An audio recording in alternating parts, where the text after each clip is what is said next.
I didn't actually watch the thing that I'm about to mention. Oh, I can't believe this.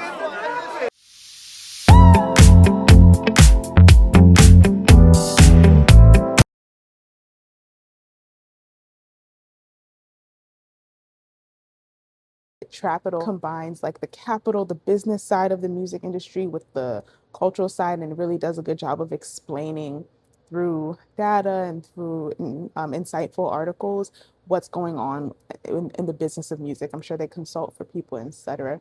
And Troy Carter, who's a leading industry professional and like a legend in many ways in terms of his impact in the business, especially on the creative side, but also the business side. Anyway, they were having a conversation, and in a newsletter that Trapital sent out, it clipped a part of the conversation where Troy Carter was showing concern because he knew that, obviously, he knows it's clear that the conversation about catalogs are really focused on assets as opposed to um, anything creative, right? Or for the development necessarily of the music business. And I wish I could pull up what he said. Maybe I'll put up the quote here, but he talks about how he wishes that the the people who are buying these catalogs, or the entities that are buying these catalogs, are should be looking at them as more than just assets and more than just financial, but also cultural assets. And that was my concern from the beginning was, okay, yes, I get it. You're going to liquidate those funds. And now an artist is walking away with a lot more money than they had before. And maybe hopefully they will invest it, right? But what about the music? You know what I'm saying? He was talking about how he doesn't want to hear MJ's catalog on, a Clorox commercial or something like that, because then it can devalue it. And how do you really plan on using the assets? I've been looking at this for a while, and I've been wanting that perspective of like, yeah, I know it's about giving artists money and it's not bad. And I was always hearing that, oh, they can do more with it, but really pulling back the layer and saying, okay, this is what it really is. It's all about acquisition. And if that's the case, maybe how can we try to bring back the relevance, the significance? I am a historian at heart. If you look at Sincerely Latifa, if you look at my posts on Instagram, you will see I also have a Sincerely Latifa musical page where I focus on like Black history and music on Black History Month and Black Music Month. So for me, it's very important to preserve archives. It's very important to maintain, even if it's not always ownership, maintain documentation of what certain music or artists did for cultures and for industry.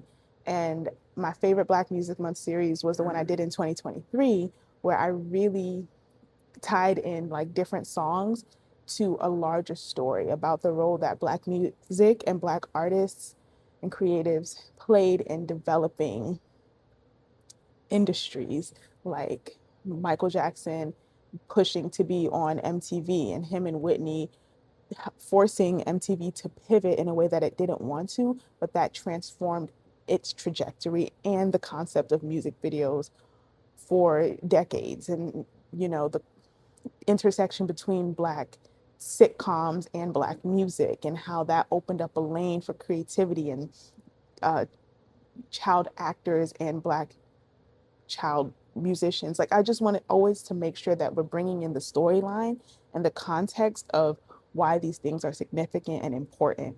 And even if the ownership isn't there, if it's lost in some ways because of the, lackadaisical attitude that some of these investment firms and now asset holders have, like, we can still tell the stories, we can still document what is going on. It's really, really important to me, and to it's just important. It's just important in general.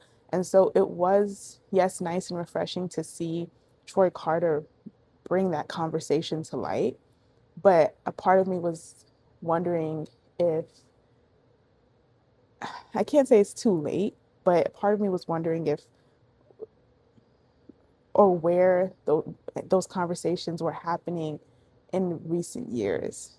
and why not? Why weren't they happening? Why weren't other people asking in the same way on a business side?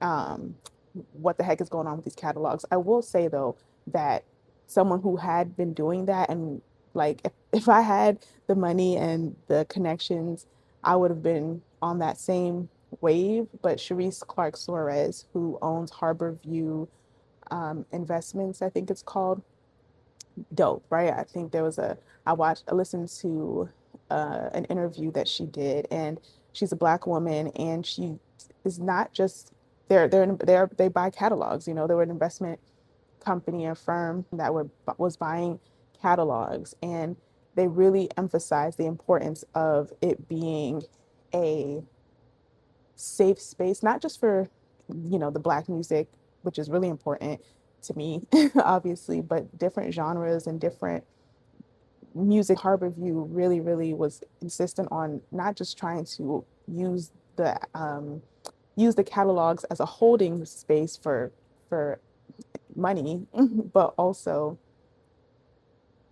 trying to take ownership and responsibility for those assets. I'm trying to think of who. I think there was a recent, oh, Quincy Jones. I think it was Quincy Jones, because the quote came from, it might have been Rashida Jones, where they sold, the estate family sold the catalog to Harborview, and they talked about how they felt like it was safe there.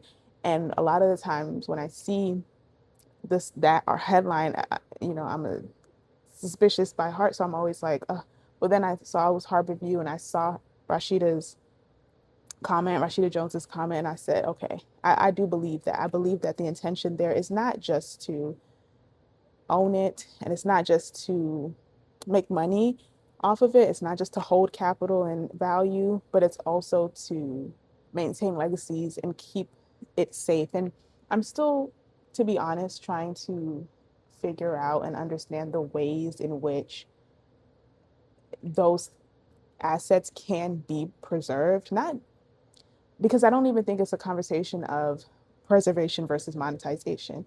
Both can happen, I'm sure, but what does it mean for it to be preserved in the first place? Like, what are we trying to preserve? How do we preserve it?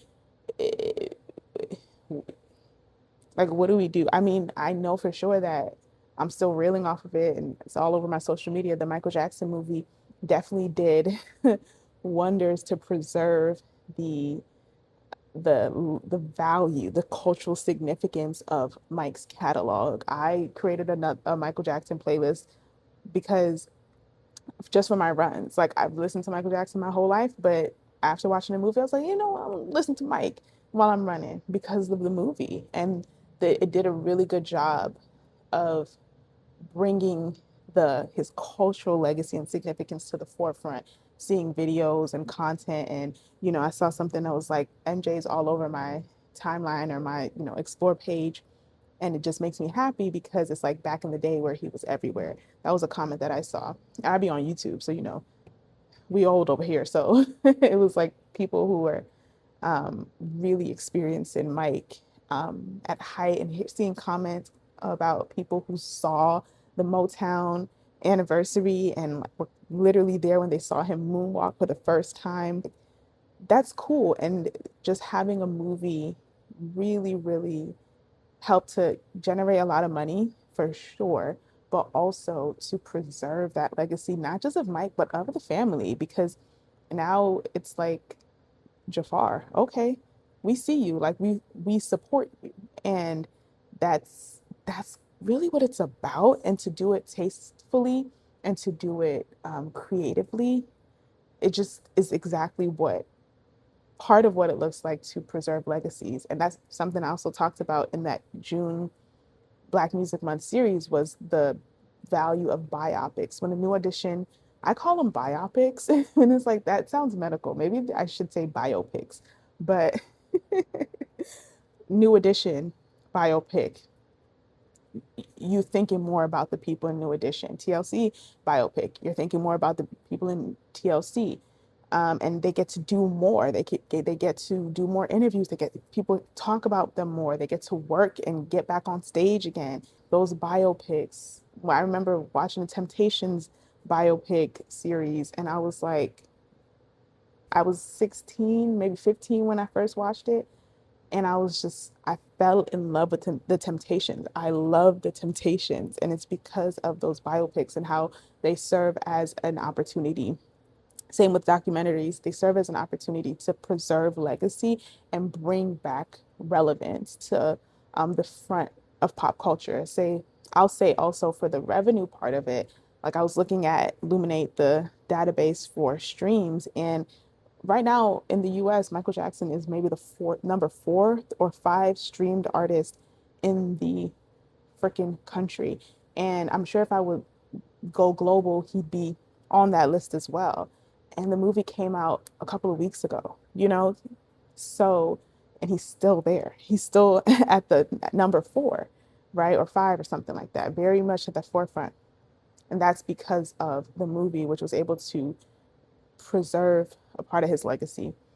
And so like I said, I think that's important, especially when those assets are in the hands of people who care and who feel a sense of responsibility to um, like archives, and they see them not as just assets but as archives.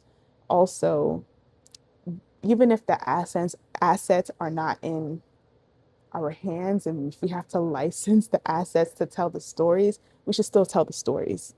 I was talking to my line sister today, and we just kind of kept going back in our conversation to the value of stories and how, when people write history, the people in power write history, but we can all write stories, and they can't take the stories away, especially if they're in mass. Like if every single one of us tells a story, it literally doesn't matter if they try to erase everything. They can't burn everything, they can't burn everything.